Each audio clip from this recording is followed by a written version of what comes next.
Voici une vidéo qui va me valoir de me faire traiter de fasciste et de gauchiste. Les paris sont ouverts sur qui va être le plus chiant.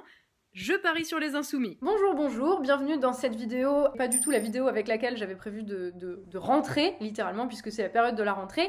Il n'empêche que les circonstances font que ce paysage politique, c'est de plus en plus n'importe quoi, c'est de plus en plus devenu le cirque. Et il y a un moment, en fait, il faut juste remettre quelques petites choses au point. Donc on va parler de l'article de Valeurs Actuelles, des réactions qu'il a suscitées et de l'état de délabrement absolu du paysage politique français. Restez avec moi. Tout est parti d'une fiction publiée dans Valeurs Actuelles remettant la députée France Insoumise Danielle Obono dans le contexte de l'esclavage au XVIIIe siècle en Afrique. Dans cette fiction que j'ai lue, on va en reparler, parce qu'il y a des choses à dire. La publication de cette fiction a déclenché un tollé.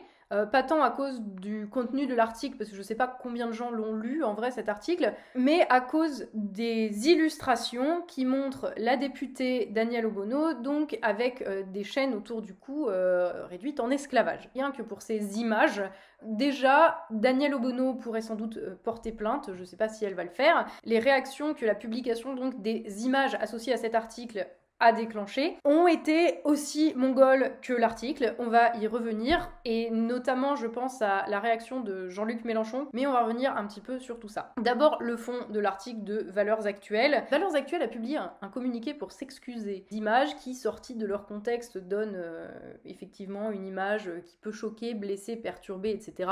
Leur directeur de publication a rajouté une couche en disant qu'ils sont pas du tout racistes et que c'est vraiment la dernière des choses qu'ils voudraient, c'est passer pour des racistes. Continuez d'essayer les gars. Mais de fait, dans l'article, c'est même pas tant ça le problème dans cet article en fait. C'est que oui, bien sûr, déjà, bon, au-delà du talent littéraire discutable de l'auteur, j'en suis désolée, mais c'est pas mon sujet. Tu lis des phrases comme, je rappelle donc que Danielle Obono s'est retrouvée téléportée en Afrique au XVIIIe siècle où elle va se retrouver réduite en esclavage. Tu lis des phrases comme, elle pensait souvent à sa grande amie Sibeth Ndiaye, ou son autre ami Christiane Taubira, et là tu te dis, il y a un problème, tu vois, ça de fait, c'est raciste. Tu sais, c'est comme quand tu vas à l'étranger et qu'il y a des gens qui te disent « Oh, vous êtes français, eux aussi ils sont français, vous allez bien vous entendre ». Au risque de vous décevoir, Valeurs Actuelles, tous les noirs ne sont pas amis avec tous les autres noirs, déjà, on va poser ça tout de suite, voilà. Après, il y a un problème qui est fondamental au-delà de ces petites choses, ces détails de leur histoire. Il y a d'autres choses qui posent quand même cruellement problème, c'est qu'il y a une espèce de fixation malsaine par rapport à la vision de l'Afrique en fait. On dirait que c'est décrit par un mec qui a participé à l'exposition universelle en 1912. Une vision qui est un petit peu tous les clichés de l'Afrique, mais les clichés que les gens avaient au début du XXe siècle. C'est aussi complètement à côté de la plaque, j'ai le malheur de leur dire, parce qu'ils essayent de discréditer la vision politique de Danielle Obono en la replaçant dans cette fiction. Je pense qu'ils sont aussi complètement à côté de la plaque en ce qui concerne la vision politique de Danielle Obono et ce qui se passe dans sa tête. Enfin, ils lui font siffloter Clandestino de Manu Chao. Enfin, les gars, s'il vous plaît, on a changé de siècle maintenant. Qu'on soit bien clair, Danielle Obono, elle fait partie de mes ennemis politiques. Cette femme, sa vision, on va y revenir d'ailleurs, pour moi, elle est aussi merdique et elle est aussi condamnable que celle de Valeurs Actuelles. Donc me faites pas dire ce que je n'ai pas dit, ne me faites pas prendre parti, choisir un camp ou je ne sais quoi dans vos conneries. Vraiment, moi j'en ai juste marre que le débat politique soit de ce niveau-là, de cours de récré entre les racialistes d'un côté et les racialistes de l'autre côté. Voilà, déjà ça s'est posé. Pourquoi est-ce que je renvoie ces gens-là dos à dos, pas sur une histoire de couleur de peau, d'appartenance religieuse ou ethnique, voilà, c'est ce que font les racistes et les racialistes. Par exemple, dans la fiction de Valeurs Actuelles, Danielle Obono s'est fait capturer, vendre en esclavage, et un de ses geôliers, Ly Ibn Khaldoun, qui est un penseur musulman du XIVe siècle, qui est considéré comme un mec progressiste pour le XIVe siècle. Et la citation est une citation de lui, je vais vous remettre en bas pour avoir la citation précise, mais qui en gros explique que les Noirs doivent être réduits en esclavage parce que ce sont des sous-hommes par rapport à eux, donc la civilisation arabo-musulmane. Cette citation d'Ibn Khaldoun n'a pas été placée par hasard par le mec qui a écrit l'article de Valeurs Actuelles, elle a été placée là pour prouver que la civilisation arabo-musulmane a toujours été pro-esclavagiste. Ce qui est intéressant là-dedans, c'est que c'est exactement le même procédé que ce que vont faire les racialistes d'extrême gauche, dont Daniel Obono est la figure de proue, ou l'une des figures de proue. Je m'explique avant que... Calme-toi, Usul. Les racialistes d'extrême gauche, donc dont des gens comme Daniel Obono ou Éric Coquerel en tant que député, ou Rokhaya Diallo qui est plus une influenceuse, ces gens, pour t'expliquer que les blancs sont tous des connards et qu'on est tous, en tant que blancs, responsables de la colonisation et qu'on doit tous faire notre mea culpa parce que c'est le racisme et le blanc triarcat systémique ou je ne sais quoi. En fait, ces gens-là vont par exemple aller chercher des citations de personnes considérées comme progressistes à leur époque, de Voltaire, de Victor Hugo ou de Colbert, qui vous voulez, hein, de toute façon, personne n'est à l'abri, vont justifier la colonisation il y a des siècles, à l'époque où au moins ça mériterait d'être mis dans son contexte, pour justifier que c'est le racisme systémique et que du coup il faut déboulonner toutes les statues et que tous les blancs sont des enfoirés. Voilà, vous connaissez le discours. Je ne peux pas m'empêcher de voir un parallèle entre la manière qu'a Valeurs Actuelles d'utiliser Ibn Khaldoun pour essentialiser, c'est-à-dire dire que par essence, par définition, intrinsèquement, toute la civilisation arabo-musulmane serait esclavagiste, colonialiste aussi, d'une certaine manière, en tout cas viendrait pour remplacer des populations et les réduire en esclavage. Voilà, vous connaissez le discours aussi. Je ne peux pas m'empêcher de voir un parallèle entre cette manière d'utiliser Ibn Khaldoun pour prouver ça et la manière qu'ont les racialistes d'extrême gauche, tels Daniel Obono, d'utiliser des gens comme Voltaire, Victor Hugo, Colbert, pour dire que tous les blancs sont des enfoirés. Moi, je vous dis que c'est les mêmes. Le procédé est le même.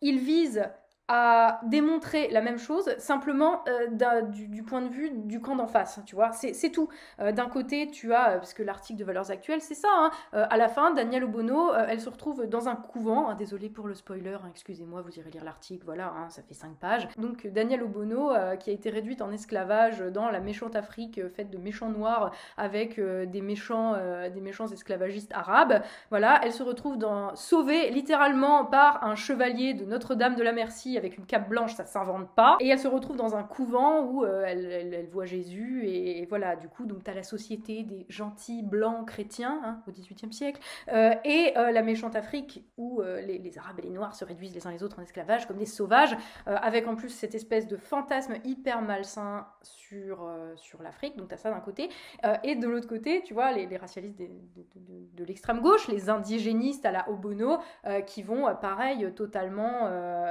rentrer dans une espèce de fantasmagorification, je suis pratiquement sûre que c'est ce mot, mais c'est pas grave, de l'histoire, avec, les pharaons étaient noirs, hein, tu t'en fous que sur 3000 pharaons, il y en a eu que 17 qui étaient noirs, mais c'est pas grave, il y a plus de faits qui comptent. Ils vont te dire que, de toute façon, les blancs, ça a toujours été comme ci, comme ça a toujours été la méchante société blanche qui a toujours réduit en esclavage les gentils noirs oppressés, etc. Enfin, je veux dire, à un moment... juste, vous passez votre temps à vous renvoyer les balles de ping-pong et c'est insupportable. Ça pourrit le débat politique. Et ça pourrit le débat politique pas parce que vous avez des opinions politiques. À la limite, vous pourriez les défendre correctement, ça me gênerait moins. Mais c'est ça le problème. C'est que d'un côté comme de l'autre, vous ne défendez pas avec des arguments. Vous êtes juste sur de l'anathème permanent, du sophisme permanent. Alors, par association, X, Y et Z est un raciste, par association, X, Y et Z est complice de l'islamo-gauchisme, enfin je sais pas quoi. Je veux dire, à un moment, il faut arrêter en fait. Vous êtes la raison pour laquelle il n'y a plus de débat politique possible en France. Même ceux qui passent leur temps à dire « ouais, on peut plus rien dire, en fait, vous faites exactement la même chose que les mecs que vous critiquez. Il n'y en a pas un pour relever l'autre, comme en témoigne votre feuilleton de l'été. voilà, ou Valeurs Actuelles attaque Taha Bouafs parce qu'il est parti en vacances dans les calanques de Marseille avec la sœur d'Adama Traoré et que du coup c'était avec l'argent de la cagnotte de Adama, voilà. De l'autre côté, Taha Bouafs qui répond aussi comme un gogol en mode oui, mais ben voilà, Zemmour ce sous-homme, enfin je veux dire, il y a un moment... c'est pas une cour de récré, l'arène politique. C'est un truc sérieux. La France, c'est un sujet sérieux. Et on peut pas continuer à avoir le débat pollué par des gens comme vous en permanence. Il va falloir arrêter et nous laisser travailler maintenant. Il y a toujours des extrémistes des deux côtés qui passent leur temps à essayer de refaire la bataille de Stalingrad. Il y a toujours ça. N'empêche que ça commence à sévèrement contaminer tout le reste du débat politique, comme en témoigne. Et là, accrochez-vous les gars, la réaction de Jean-Luc Mélenchon. Mélenchon que jusqu'ici, on pouvait encore prendre pour un républicain qui se battait contre les communautarismes, tous les types de racialisme, en tout cas, quelqu'un de laïque qui ne voyait pas le monde à travers l'unique prisme de la race et de la couleur de peau. Mélenchon tweet donc « Marianne, Valeurs Actuelles, Charlie, ça suffit, le harcèlement nauséabond, attention ça rappelle les heures les plus sombres de notre histoire, contre Daniel Obono. » Vous m'expliquez ce que Marianne et Charlie viennent faire convier là-dedans? Deux journaux qui n'ont rien demandé à personne, qui n'ont certainement jamais fait de papier de ce type-là sur Daniel Obono ni sur personne.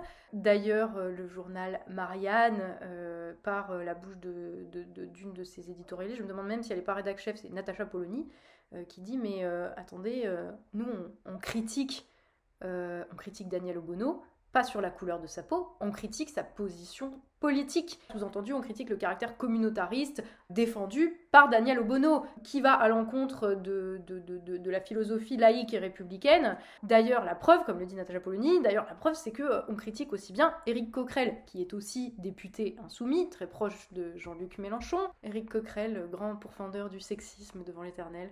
Et le mec d'ailleurs a récidivé en qualifiant Marianne publiquement de porte-bagages de Valeurs Actuelles, en insultant aussi au passage Charlie. Il y a un moment, il n'y a plus rien à attendre de ces gens qui vont défiler sans problème avec des islamistes le 10 novembre, qui cautionnent en fait ce genre de comportement raciste et communautariste. Mélenchon, qu'est-ce qu'il fait là? Il fait un amalgame. Mélenchon en mettant les trois dans le même panier, alors que concrètement, le seul qui a de critiquable là sur cette affaire précisément par rapport à Daniel Obono, c'est Valeurs Actuelles, tu vois, et il y a plein de trucs, là je viens de t'en parler, il y a tout l'aspect espèce de fantasme un peu malsain sur la personne de Daniel Obono aussi, son physique, cette femme d'autorité avec ses belles courbes généreuses et tout, enfin c'est bizarre, c'est bizarre, c'est très bizarre. Et je suis désolée, mais enfin au-delà du fait que là, ces deux journaux qui n'ont rien demandé, qui n'ont rien à voir et qui se retrouvent embarqués là-dedans, c'est aussi deux journaux qui n'ont pas du tout les mêmes idées politiques en termes de rédaction